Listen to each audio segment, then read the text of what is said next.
what would be the first 3 things you will do as a senator? First 3 things? Nothing gets done in Washington, D.C. in a minute. One of the first things I will do is I will make sure that the border fence gets finished and our border patrol gets put on the border where they belong. We don't need a layered defense that George Bush and my opponent put in place. We need the border patrol working on the border. I will get that done by using appropriation, which is the money that Congress has control over, and confirmation hearings.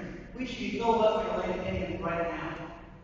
We should use the President's desire to have her on the Supreme Court to make him do his job, make the Attorney General do their job.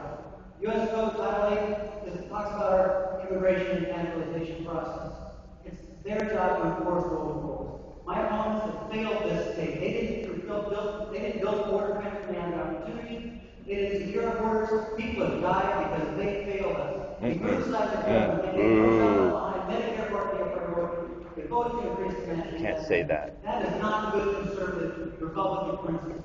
We need people in Washington. Cannot say that. The meaning of limited government. Tax cuts are great, but you have to reduce the cost of government first.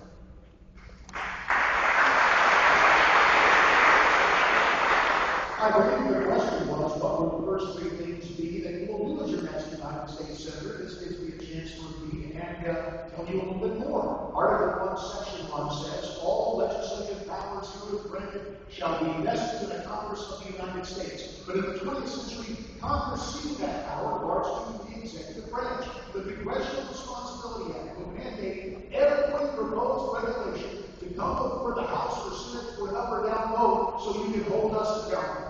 The other point I made, the Constitutional Citation Act enforces the legislation to stay within its constitutional bounds as required.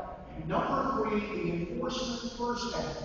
Something is wrong when there are twice as many policemen on the beat in New York City as there are Border Patrol agents for our borders north and south. The Enforcement First Act would put our standing military on the board, would also heighten the infrastructure, such as the wall, and again return to the original intent of the 14th Amendment to end the paradox of so-called birthright citizenship and the scourge of anchor babies and, in fact, those families that come as birth tourists. 3 solid bills I will introduce my first thing.